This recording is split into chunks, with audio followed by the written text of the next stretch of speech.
Aku alhamdulillah, kata ibu itu, udah 3 tahun nih istiqomah aku sholat duha.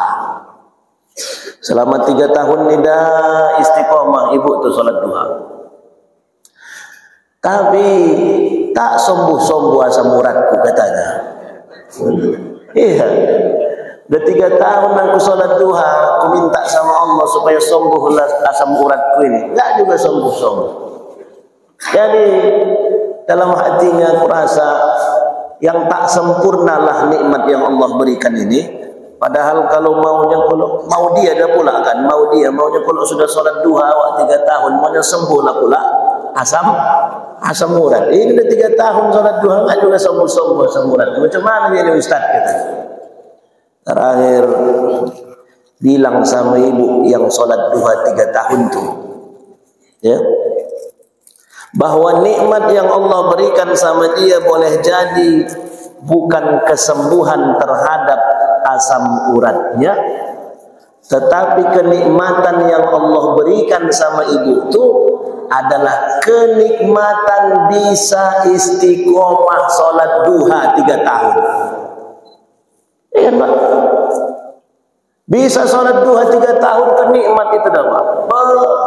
Itu makanya alhamdulillahi bini'matihi tatimmus shalihat. Segala puji bagi Allah yang dengan nikmat-nikmat Allah itu sempurnalah nikmat-nikmat itu dengan bisanya kita beribadah kepada Allah. Termasuk bisa kita sholat subuh berjamaah pada hari ini merupakan nikmat. Berapa banyak orang yang pada hari ini tegap badannya, sehat badannya, ya, kemudian lapang waktunya menonton bola, tahan dia sampai subuh, Bang Ben, ya kan? Selama Piala Dunia ini nonton bola, tahan dia sampai subuh. Aku kemarin nonton bola sampai subuh juga, waktu Argentina sama siapa nih? Argentina sama apa kemarin tuh? 2-0. Ketua Maniso. Argentina sama Polandia 2-0 sampai jam 4. Ini setelah sempat ditidurkan ini. Kalau ini lewat kan, tahankan juga lah sampai subuh. Pikir bapak kan tahan sampai subuh. Pahala begitu imam. Bayang-bayang ayat. Bayang-bayang ayat. Begitu mulai tarik zikir subhanallah, udah enggak tonton lagi, entah udah berapa lagi subhanallah ini. Subhanallah udah entah berapa, alhamdulillah entah berapa. Yang penting lewatlah apa ini, kupikir. Kurasa jamaah yang di belakang omak udah menyalah ustaz nih kan begitu. Entah berapa lagi hitungan, yang penting ku tarik saja tasbih itu yang penting. Tapi begitu pun alhamdulillah lah. Artinya nonton bola juga awak, sholat subuh jangan tinggal. Ini banyak sekarang nih kalau nonton bola tahan dia mulai dari jam 10:30 di Mie Aceh, tahan tuh sampai subuh. Begitu jam 4 bubar, pangkah tidur lewatlah subuh. Maka bisa sholat subuh berjamaah ini juga merupakan nikmat. Ibu itu tadi udah macam kecil lah hatinya, 3 tahun dia sholat duha tak sembuh asam urat. Padahal nikmat yang Allah berikan sama dia, bisa dia istiqomah sholat subuh sampai sholat duha sampai 3 tahun, itu merupakan nikmat yang besar dari Allah Subhanahu wa taala. Maka orientasi kita, cara berpikir kita, nikmat itu bukan semuanya berbentuk materi. Boleh jadi di satu sisi Allah kurangkan kita di sini, tapi di sisi yang lain Allah lebihkan kita di sini. Itulah namanya syukur. Kalau bukan syukurlah tempat kita berhenti, tidak akan pernah nyaman kita hidup di dunia ini. Tidak pernah nyaman kita hidup di dunia ini. Kenapa? Tidak ada rasa syukur. Janganlah semuanya mau sama awak. Ya kan, Pak? Janganlah semuanya mau sama awak. Ondak kaya, ondak ganteng, ondak cantik, ondak apa lagi, ondak soleh, semuanya mau sama dia. Janganlah. Allah dah bagi-bagi itu. Satu sisi orang ini misalnya yang sebelah sini secara ekonomi lemah, tapi walaupun ekonominya pas-pasan, tapi rumah tangganya tenang gitu. Ya, ada yang di sebelah sini ekonominya cukup, tapi kering kasih sayang di rumah tangganya. Ya begitulah kehidupan. Jarangnya itu manusia itu sempurna begitu, karena sudah dibagi-bagi Allah. Ada yang lebih, ada yang kurang. Maka jangan semuanya mau samawa. Syukuri apa yang sudah diberikan Allah. La in syakartum la azidannakum. Syukur itulah yang akan memuaskan, mencukupkan kita. Salawat dan salam kepada baginda Nabi besar Muhammad sallallahu alaihi wasallam, tentunya dengan ucapan Allahumma shalli ala sayyidina Muhammad wa ala ali sayyidina Muhammad. Teladan kita, uswah kita yang kita panuti, yang dengan kesabaran beliau sallallahu alaihi wasallam dalam mendakwahkan agama ini, sehingga pada hari ini kita bisa mengerti mana yang hak, mana yang batil. Kita mengerti bagaimana menalami dan menapaki kehidupan ini. Mudah-mudahan suatu saat kita bisa bertemu dengan beliau sallallahu alaihi wasallam dengan syafaatnya di dalam surganya nanti. Amin ya rabbal alamin. Bapak Ibu jamaah yang dirahmati Allah Subhanahu wa taala, sampailah pada hari ini kita di hadis yang ke-33. Bapak Ibu di halaman 46 dan 47. Tak terasa, bentar lagi habislah kaji kita ini. Udah 33, hadis ke-33.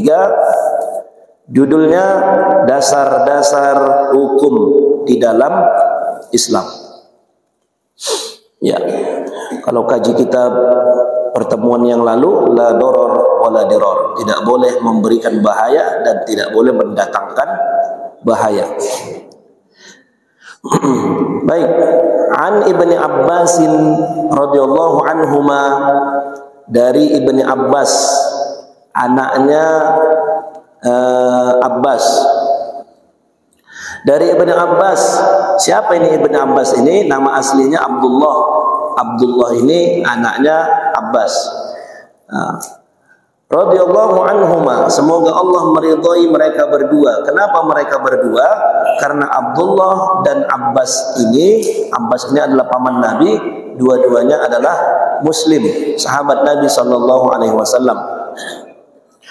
Anna Rasulullah sallallahu alaihi wasallam qala, bahwasanya sesungguhnya Rasulullah sallallahu alaihi wasallam bersabda. Jadi kalau Nabi bersabda, maka hadis ini adalah hadis qauli, hadis perkataan yang didengar sahabat. Law yu'tan nasu bida'wahum ladda'a rijalun amwala qaumin wa dima'ahum. Seandainya, kata Nabi, setiap pengaduan manusia diterima, niscaya setiap orang akan mengadukan harta suatu kaum dan darah mereka. Lakinil bayyinah 'alal mudda'i, tetapi kata Nabi sallallahu alaihi wasallam, karena itu agar tidak terjadi hal tersebut, maka bagi pendakwah, bagi yang menuntut, agar mendatangkan bukti dan saksi, alal mudda'i wal yaminu ala man ankara, dan sumpah bagi yang mengingkarinya atau yang menolak dakwaan tersebut. Hadis yang kita kaji pada subuh hari ini, Bapak Ibu, diriwayatkan oleh Imam Baihaqi. Hadisnya hadis hasan, sebagian lafaznya ada pada riwayat Imam Bukhari dan Imam Muslim. Baik, apa maksud dan penjelasan terhadap hadis yang mulia yang kita kaji pada kesempatan subuh kali ini, Bapak Ibu? Ini hadis yang digunakan dasar dalam peradilan Islam, ya, dalam hukum Islam. Jadi di sini Nabi sallallahu alaihi wasallam menegaskan kalaulah semua manusia ini diterima aduannya, kalau bahasa kita Job ini kan begitu, semua melapor, semua bikin laporan, maka kalau semua orang bikin laporan, maka yang akan terganggu di sini adalah harta orang dan darah orang. Karena kalau sudah masuk kepada tahapan hukum, maka yang akan menjadi resiko kalau sudah masuk ke jalur hukum adalah akan digugatnya, apakah dia berbentuk harta atau nanti akan digugat berupa hukuman fisik. Kalau dalam hukum Islam sampai pada hukuman mati, kan begitu.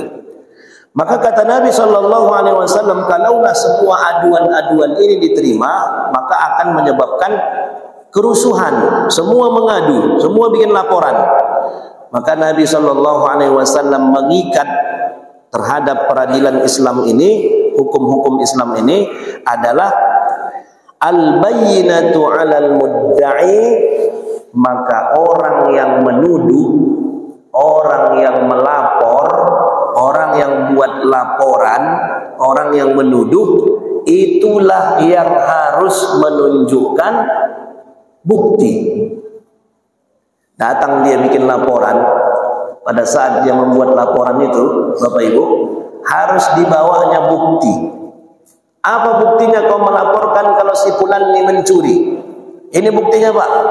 Ada rekaman CCTV, ada saksi. Ya, inilah buktinya kalau si fulan itu pencurinya. Ini buktinya. Harus bisa dia membuktikan seperti itu. Dilaporkannya ada orang berzina, kalau dalam Islam. Dilaporkannya orang berzina, maka kasus zina ini dalam Islam ini ketat, nggak sembarangan. Dilaporkannya orang berzina, lapor Pak, apa itu?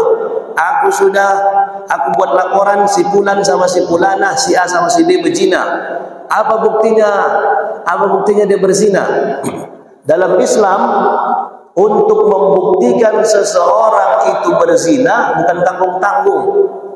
Harus mampu dia menghadirkan 4 orang saksi laki-laki. 4 orang saksi laki-laki. Bahkan dalam hukum Islam, Bapak Ibu, seseorang yang mengadu atau menuduh orang lain berzina, kemudian tidak bisa mendatangkan 4 orang saksi laki-laki, maka nanti kalau yang dituduh berzina itu tidak mengaku dia, dituduhlah dia, kau berzina kau? Enggak, katanya. Enggak berzina, kemana ada berzina? Aku berdua-duaan aja nyaku, walaupun dalam kamar berdua-duaan aja nyaku, enggak pernah berzina kami, katanya. Tidak bisa yang menuduh ini membuktikan dengan menghadirkan 4 orang saksi, maka yang menuduh ini pula nanti bisa kena hukum, ya. Hukumannya adalah qazaf. Dalam hukum Islam itu ada namanya haddul qazaf, hukuman bagi orang yang menuduh orang lain berzina. Kalau orang yang berzina sama-sama masih lajang, hukumannya 100 kali cambuk. Tapi orang yang menuduh orang lain berzina, hukumannya adalah 80 kali cambukan. Tidak bisa dia membuktikannya, hanya sekedar cuap-cuap saja, dibilang-bilangnya saja begitu, tapi tidak bisa dia menunjukkan buktinya, maka dia nanti justru dialah yang akan mendapatkan hukuman balik, qazaf namanya. Kalau dia harusnya melaporkan orang yang berzina itu sampai yang berzina itu mengaku, ya, begitu mau dicambuklah kawan yang menuduh nih misalnya, mengakulah dia, benar Pak Hakim, kami sudah berzina, katanya, baru gugur itu. Tapi kalau seandainya sampailah nanti dia tidak bisa menunjukkan bukti-bukti bahwa si A dengan si B ini berzina, maka dia pula yang akan dihukum dengan hukuman qazaf, yaitu hukuman menuduh orang lain berzina.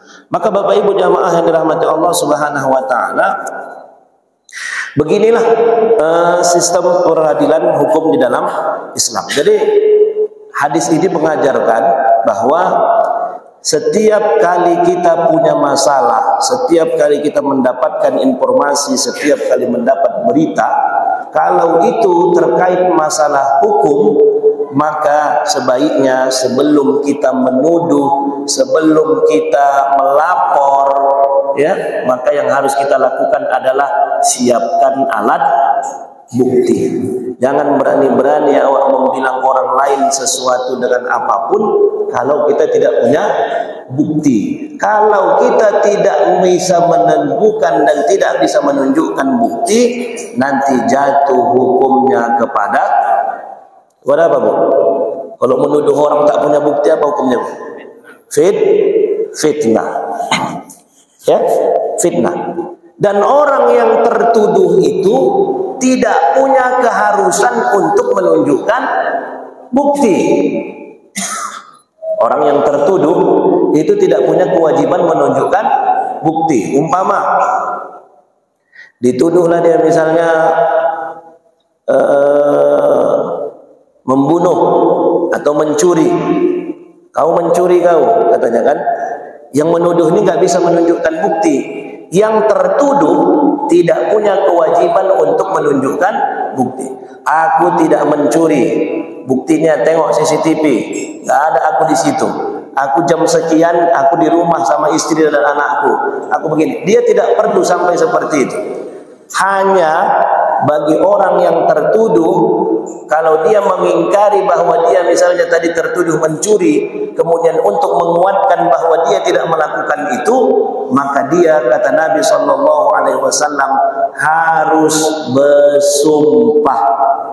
Harus bersumpah. Wallahi billahi tallahi, dengan nama Allah aku bersumpah bahwa aku tidak ada mencuri barang di rumah si fulan, misalnya. Dia hanya harus melakukan sumpah, tidak perlu dia sampai menunjukkan alat-alat bukti bahwa dia tidak melakukan pencurian itu. Kenapa? Karena begitu dasar-dasar hukum dalam Islam. Ini dasar awal sekali. Kalau sudah masuk nanti kepada proses penyidikan dan segala macam, biasanya itu lebih dalam lagi dilakukan para penyidik. Baik Bapak Ibu jamaah yang dirahmati Allah Subhanahu wa taala. Entah mengapa pula Allah pas sekali pula hadis ini pula yang kita kaji, ini pula lah yang sedang terjadi sama aku, kan begitu. Aku enggak kusetel-setel ini Pak. Ustaz enggak kusetel ini. Memang minggu lalu, pertemuan yang lalu kita hadis 32, hari ini hadis ke-33. Pas pula lah kejadiannya ini sama aku. Udah paham orang Bapak itu apa yang terjadi pada hari ini, kan begitu. Jadi kalau mau dibilang curhat juga lah dikit ini, kan begitu.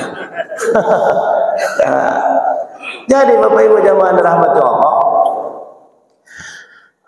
al-bayyinah 'alal mudda'i. Aku kemarin baru pulanglah dari acara MUI ini Medan, ya, Ijtima Ulama se-Sumatera Utara, Komisi Fatwa. Ada 8 fatwa yang dibahas di MUI Sumatera Utara, termasuk diantaranya di bidang akidah adalah hukum mengucapkan salam lintas agama.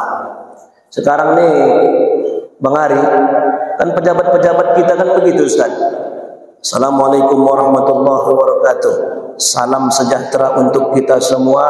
Shalom. Namo Buddhaya. Om Hanti Santi Om. Ya kan? Kan begitu Pak. Dulu nggak ada. Macam manapun kerasnya Soeharto dulu, nggak pernah pada begitu-gitu kali Soeharto untuk toleransi. Dengan alasan toleransi, kalau tak begini nanti tak menghargai, akan menimbulkan gejolak di tengah-tengah masyarakat. Apa? Dulu nggak ada pola-pola begitu aman ini kita. Entah mengapa pula mesti disebutkan semuanya itu. Akhirnya saya termasuk di komisi, di rapat pleno itu termasuk di komisi A yang membahas dan membidangi itu. Ternyata Dr. Arifin Syah, guru besar perbandingan agama di UIN Sumatera Utara, apa kata beliau? Salam itu bagian ibadah. Salam itu bagian ibadah. Dan bagi agama lain mengucapkan salam itu yang seperti itu juga merupakan ibadah. Maka prinsip dasar di dalam ibadah itu adalah lakum dinukum waliyadin. Jangan karena saking inginnya kita menghormati agama lain sehingga merusak agama kita. Pernyataan salam sejahtera untuk kita semua itu untuk Katolik. Shalom itu untuk Protestan, dan itu ada dalam Injil-Injil mereka itu disebutkan. Kemudian namo budaya. Awak pikir namo budaya, budaya itu pikir bahasa Indonesia lah itu kan, budaya. Ya, namo budaya. Kalau salahnya membilang namo budaya. Rupanya Pak, namo budaya itu artinya terpujilah Sang Buddha. Awak pikir juga namo budaya itu artinya budaya. Kira-kira hormati budaya. Kira-kira pikir begitulah. Rupanya namo budaya itu artinya terpujilah Sang Buddha. Sempatlah Hawa orang Islam membilangkan itu, apalagi tak rusak akidah Hawa itu. Terpujilah Sang Buddha bilang. Om Santi Santi Om. Itu artinya tidaklah terjadi semua ini kecuali izin daripada dewa. Itulah yang dibilang seorang Muslim. Maka sidang pleno kami pada malam hari itu, ya, yang sudah digodok oleh MUI Sumatera Utara pada saat itu, memutuskan menfatwakan bahwa hukum mengucapkan salam lintas agama bagi seorang Muslim adalah haram. Ya, hukumnya adalah haram. Tapi karena kemarin itu Ketua MUI bidang fatwa Dr. K. Haji Asrorun Ni'am, beliau datang pada saat itu kemudian memberikan arahan. Jadi dalam MUI ini Pak, kami di Majelis Ulama ini ada fatwa-fatwa itu yang bisa difatwakan untuk kalangan daerah. Ada yang bisa difatwakan dalam kalangan provinsi. Ada yang memang fatwa itu harus dibawa ke pusat. Ya, kenapa? Karena fatwa ini fatwa ini akan menyebabkan kepada seluruh daerah yang ada di Indonesia. Jadi fatwa itu tidak bisa fatwa lokal, dia harus fatwanya nasional. Maka terkait fatwa salam lintas agama ini akan dibawa ke Ijtima Ulama pada bulan Desember ini, nanti pada Ijtima Ulama di pusat, ya. Ulama-ulama di Indonesia akan kumpul, kemudian fatwa itu akan kembali dikaji lagi.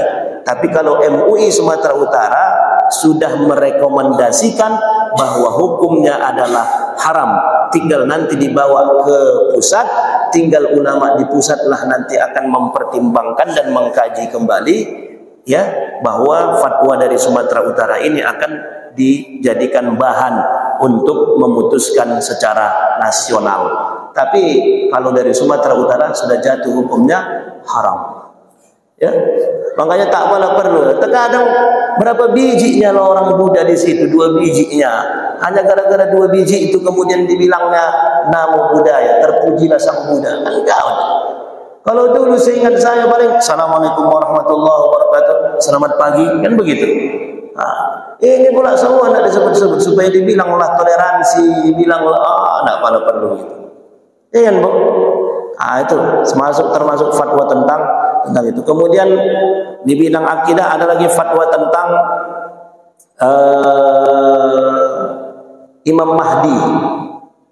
Imam Mahdi. Ini sekarang ini banyak orang-orang gila mengaku jadi Imam Mahdi. Malam di Facebook saya tengok baru ada perempuan mengaku Imam Mahdi.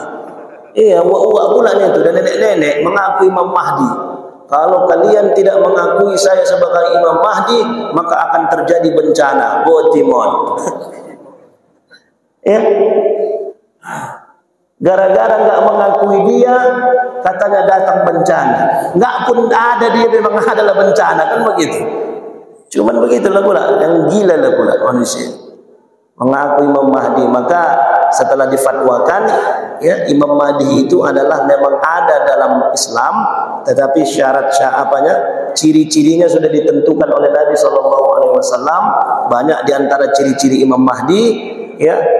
Kalau tidak terpenuhi ciri-ciri ini, maka dia bukan Imam Mahdi. Dan Imam Mahdi itu nanti kok, nanti waktu mau kiamatnya keluar itu, bukan sekarang. Nah, termasuk juga yang dibahas adalah ucapan selamat hari raya agama lain. Sekarang ini kan banyak, Pak, asalkan hari raya agama lain naiklah spanduk. Ketua Ormas ini selamat Natal dan Tahun Baru. Dikit lagi Pak, ntar lagi Natal kan.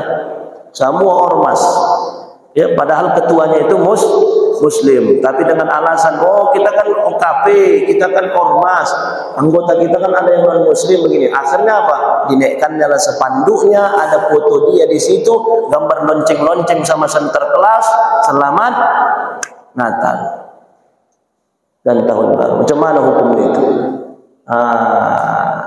Kalau pejabat dia macam mana pula hukumnya itu?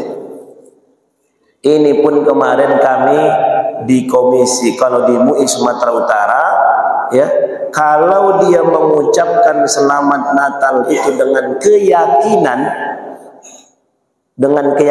dalam hatinya bahwa itu adalah hari raya yang wajib dihormati oleh agama lain, yakin dia dengan hari raya orang itu, maka jatuh hukumnya haram.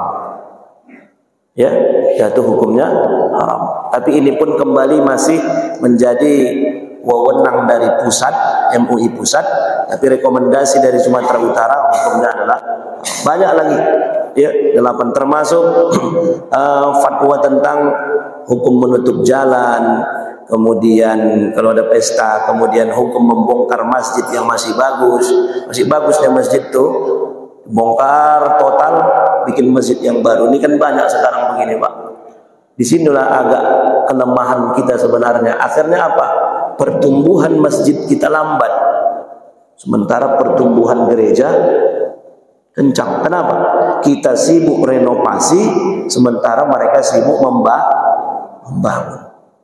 Daripada merenovasi yang masih bagus lah pula ya. Tapi kalau sudah jelek, kemudian udah tak cocok lagi, taruhlah. Ini terkadang masih bagus. Ya, daripada gara-gara ada orang kaya yang mau menyumbang, dibongkarlah masjid yang sudah ada itu, digantilah yang lebih besar. Ada gitu Ustaz, ya, banyak begitu. Daripada dia membongkar yang sudah ada, kan lebih elok dibangunnya masjid yang baru. Dicarinya mana daerah minoritas, ya, macam Ijek kan begitu. Target 99 masjid itu di daerah Karo, daerah apa sana banyak. Bahkan ada lagi yang kemarin video Ijek itu, tanah masjid itu adalah pemberian dari Nasrani. Jadi bukan wakaf pula, yang mana pula Kristen wakaf, ya kan? Dihibahkan, dihadiahkan nyala tanah ini untuk orang Islam. Dibangunlah di atas tanah si Kristen itu tanah, dibangunlah masjid Pak Ijek. Nah, jadi daripada kita merenovasi ataupun membongkar yang sudah ada, kan lebih bagus membangun yang baru, kan begitu, daerah-daerah minoritas. Ya, itu juga kemarin sudah dibahas oleh MUI. Nanti kita tunggu rilis daripada fatwa MUI. Bapak jamaah yang dirahmati Allah, kembali kepada kaji kita, ya, kembali kepada kaji kita. Saya pulang dari MUI itu hari Jumat malam Minggu di kereta api jam 7 malam. Kereta api biasa lah Pak, tertidur. Tiba-tiba tertidur, datanglah telepon, Ustaz, cuman ini Ustaz kita datangi, katanya. Apa tidak datangi? Gue bilang, tengok Ustaz lah dulu Facebook, katanya. Gue tengok, oh Tuhan, dong masuklah screenshot segala macam. Ku tengok arahnya memang walaupun tak disebutnya nama, tapi arahnya ke aku. Kenapa aku bilang ke aku? Bergelar LC, kuliah ke luar negeri, ketua ormas, sedang membangun sekolah religi. Kemana kira-kira itu Pak? Taruhlah kami LC di rantau ini berapa orang lah? Ustaz Supri LC, kuliah luar negeri, ketua ormas, bangun sekolah dia? Enggak bangun sekolah dia. Ustaz Ali Bata LC, ketua ormas dia? Tidak. Ustaz Amansah LC, bangun sekolah dia? Tidak. Umrahnya dia. Ustaz Taufik Sulaiman LC, ketua ormas dia? Tidak. Ustaz Marasakti Ya, ketua ormas dia, enggak ketua partainya dia, kan begitu. Jadi indikasinya ini mengarah ke saya. Jadi saya cuman ini Ustaz, biarlah. Kenapa? Karena kalau awak tanggapi nanti dipikir orang pula, betul. Biarkan saja begitu. Selama dia tak sebut nama, biarkan saja begitu. Terakhir, karena semakin apanya ya, makin hebat saya tengok apanya postingannya. Akhirnya saya naikkanlah status saya di Facebook. Inilah hadisnya. Al-bayyinah 'alal mudda'i wal yaminu 'ala man ankara. Pembuktian itu harus dilakukan oleh orang yang menuduh, sedangkan orang yang tertuduh dia harus bersumpah. Saja. Dah. Sekarang kumpullah kami Al-Uwais, ya, Aliansi Umat dan Ormas Islam ini kumpul. Jadi setelah kumpul, masing-masing ini sudah curiga-curigaan ini, Pak. Ini perlu saya sampaikan supaya kita paham apa yang sedang terjadi, dan begitulah cara mereka untuk menghancurkan kita ini. Ya, cara mereka untuk menghancurkan. Kenapa? Ini kan yang diganggu ini dapur orang ini, Pak. Yang diganggu ini dapur orang. Berapa banyak orang yang kerja di tempat maksiat itu, yang cari makan di situ berapa banyak. Itu pula yang awak ganggu. Karena itu diganggu, maka siap-siap juga awak kena ganggu, kan begitu.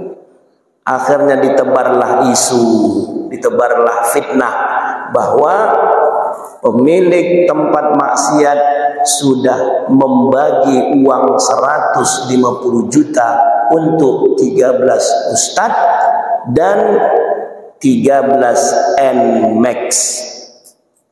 Untung keretaku ADV, kan begitu. Jadi yang mereka sebarkan itu ada datanya katanya, tapi nggak ditunjukkan orang tuh. Kami sudah membagi uang 150 juta dengan 13 NMAX. Ada datanya, ada katanya, ada, tapi tak bisa dia membuktikannya. Ya, jadi akhirnya sesama kami pun pada saat itu sudah saling curiga-curigaan, entah ada menerimanya betul. Dan jadi kalau memang kayak gitu kita ada curiga-curigaan, saya bilang untuk menguatkan kita supaya jangan lagi ada curiga di antara kita, ambil Al-Quran. Saya bilang ambil Al-Quran, saya mulai di luar. Bismillahirrahmanirrahim. Wallahi billahi tallahi, saya Randy Fitrayana bersumpah demi Allah, kalau seandainya saya ada menerima sepeser pun dari tempat maksiat, laknat Allah dunia akhirat. Dah, ketua yang lain semua bersumpah. Oke, kalau sudah bukan tanggung-tanggung apa? Al-Quran demi Allah, laknat Allah dunia akhirat. Udah, sudah bersumpah semua. Baik, berarti kalau begitu tinggal kepada orang yang menuduh. Kita kejarlah ini orang yang menuduh. Kita kejar orang yang menuduh nih. Diajak jumpa pertama mengelak, kerja. Sampai jam berapa kerja? Kita tunggu, bangku tunggu sampai subuh. Kami tunggu sampai subuh. Penting datang abang selesai malamnya. Sakit pula lah, berobatlah ke Marbu. Berobat pula katanya ke Marbu. Kalau dicek adik-adik kita, duduk jadi di situ Ustaz, kata orang tu. Di kafenya itu dia duduk, difotokan, cerep, fotokan, dikirim sama orang tu. Akhirnya datang orang tu jam 11 malam. Datang orang tu jam 11 malam, begini. Ternyata tak juga bisa menunjukkan bukti, malah berkilah dia. Itu statusku bukan untuk rantau perapat. Mengapa aku memancing di Sungai Deli yang beriak Sungai Bilah? Katanya pula. Yolah. Tak mau dia mengaku, sampai tinggi suara Ustaz Ali Bata enggak juga. Itu kan imajinasiku. Masa kalian larang-larang aku berimajinasi? Katanya pula. Jadi itu cerita fiktif, iya katanya. Masya Allah. Dah, awak maunya datang. Kesepakatan kami kemarin itu, pertama selesaikan secara kekeluargaan. Kalau dia mau ngaku dan minta maaf, selesai. Ternyata begitu juga lah modelnya, tak juga mengaku. Terakhir aku minta bersumpah. Begini aja lah, sumpahlah. Bersumpahlah abang, kalau seandainya itu status bukan untukku. Kalau untukku, abang bersumpah, abang berbohong, laknat Allah dunia akhirat. Rupanya masih takut juga rupanya Pak. Bentar lah ya katanya. Pikir-pikir dulu. Panggilnya Pak Sam, penasihat hukum kami. Masuk dia ke dalam, begitu masuk dia ke dalam. Awak kan Ustaz. Itulah pula tekanan. Awak cerita sabar. Rupanya Ustaznya pun ada juga batas sabar rupanya. Iya. Aku karena sakit kali kurasa, karena Seranto Perapat ini orang arahnya ke Ustaz Rendi. Berarti Ustaz Rendi selama ini teriak-teriak begitu. Yang udah cairnya dia rupanya kata orang. Begitu rupanya Pak. Seranto Perapat ini sudah kayak gitu. Aku yang kupikirkan bukan aku, istrikunya. Jalan dia belanja ke pajak. Istri Ustaz Rendi itulah belanja pakai uang haram tuh itu kan begitu. Sakit kali kurasa. Sampai dibilangnya bangun sekolah religi, kan seolah-olah sekolah awak tuh dibangun pakai uang haram. Kan begitu fitnah. Terakhir tak sabar lagi aku banting meja itu. Pas pula ada gelas di situ. Untunglah ini gelas tak keramik pula ya kan. Ambil gelas karena tak sabar, pecah gelas satu. Aku pecahkan gelas satu. Rupanya jiper juga ya kan, jiper juga, lari dia, ciumnya tangan, minta maaf Ustaz, minta maaf Ustaz, ya, minta maaf Ustaz, begini, dipeluknya, cium tangan segala macam, ampun lah. Tapi kita tak bisa minta maaf begitu saja, mesti pakai video lah pula, dinaikkannya supaya orang tahu kalau yang dibuat dia itu salah, kan begitu. Terakhir begitu diminta buat video, sakit oma aku jatuh dari kamar mandi katanya, lari dia. Ya, akhirnya apa yang terjadi Bapak Jamaah rahmati Allah? Sepakatlah kita untuk meneruskannya ke jalur hukum karena tak ada iktikat pada malam itu membuat video. Akhirnya Bapak Jamaah rahmati Allah, esok paginya begitu lagi ada upaya untuk perdamaian, tapi karena sudah sempat kesepakatan sama kawan-kawan dibawa ke jalur hukum, sudah dilaporkan, awak pula balik dilaporkannya. Jadi sekarang status saya terlapor. Ustaz Rendi terlapor gara-gara menaikkan status, menyatakan dia sebagai penista ulama. Tak terima dia, di screenshotnya status Facebookku, sekarang status saya sebagai terlapor. Kan sedap nih Pak. Dia yang berbuat, tapi awak juga kena laporkan. Jadi inilah yang sedang terjadi. Jadi kita minta dia menunjukkan bukti. Karena harusnya kalau orang menuduhkan, tunjukkanlah bukti. Saya bilang, kemarin pun di Masjid Syukran ceramah saya bilang, saya tunjukkanlah, saya nggak ada masalah. Kalau memang kira-kira Bapak Ibu dengar saya berita-berita yang Islam kan mengajarkan tabayun. Islam mengajarkan tabayun. Kira-kira misalnya dengarlah, Ustaz, dengar Ustaz menerima NMAX. Betulnya Ustaz. Dengar Ustaz tiap bulan narik dari situ. Betulnya Ustaz. Sekarang begini, tunjukkan saja mana buktinya. Ini Ustaz, ada fotonya Ustaz serah terima sama pengelola tempat maksiat. Ada fotonya Ustaz menerima. Kemudian apa? Ini lagi fotonya Ustaz menerima amplop. Ada pula tanda terimanya. Kalau bisa dibuktikannya begitu, baru paten. Ini sampai sekarang tidak ada satupun bukti. Jadi dari mana lah abang dapat informasi itu? Kami tanya, dari Facebook katanya pula. Cerita-cerita saja didengar di tengah jalan lagi bercerita sama seseorang, akhirnya dinaikkannya ke Facebook. Sekarang orang yang menjadi informan dia sudah sama hari ini Pak, 5 hari sudah Facebooknya ditutupnya, WA-nya tak bisa dihubungi, teleponnya mati, rumahnya kosong. Ini Pak, yang menyebarkan berita sama beliau itu, sampai sekarang kami cari, tak bisa ditelepon, rumahnya kosong, Facebooknya hilang semua postingan-postingan. Kan berarti fitnah saja ya. Makanya Bapak Jamaah rahmatullah, inilah cara mereka, ya, bagaimana persatuan Al-Uwais ini pecah, sehingga apa? Masing-masing nanti ketua-ketua itu udah dapatnya itu, ngapain lagi demo-demo, udah dapatnya semua.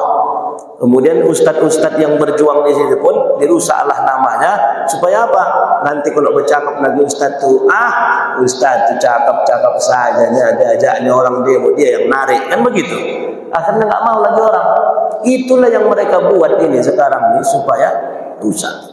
Karena kalau mau menghantam langsung tak sanggup orang tuh, dikucak-kucak orang tuh lah macam mana supaya hancur ini. Jadi Bapak jemaah rahmati Allah, itulah kaji kita pada hadis hari ini, ya, dasar-dasar hukum Islam. Jadi pembuktian itu dilakukan oleh orang yang menuduh, sedangkan orang yang tertuduh dia cukup bersumpah bahwa dia tidak melakukan apa yang dituduhkan kepada dirinya. Mudah-mudahan ada manfaat bagi kita. Kita tutup dengan doa kafaratul majlis. Subhanakallahumma wa bihamdika asyhadu an la ilaha illa anta astaghfiruka wa atubu ilaik. Alhamdulillahi rabbil alamin. Allahumma salli ala sayyidina Muhammadin wa ala alihi wa ashabihi ajma'in. Allahumma la tad'a lana fi maqamina hadha dhanban illa ghafartah wa la 'aiban illa satartah wa la hamman illa farajtah wa la daynan illa qadaitah wa la maridan illa shafaitah ولا حاجة من حوائج الدنيا والآخرة إلا قضيتها ويسرتها يا أرحم الراحمين. ربنا آتنا في الدنيا حسنة وفي الآخرة حسنة وقنا عذاب النار وصلى الله وسلم عليه والحمد لله رب العالمين. السلام عليكم ورحمة الله وبركاته.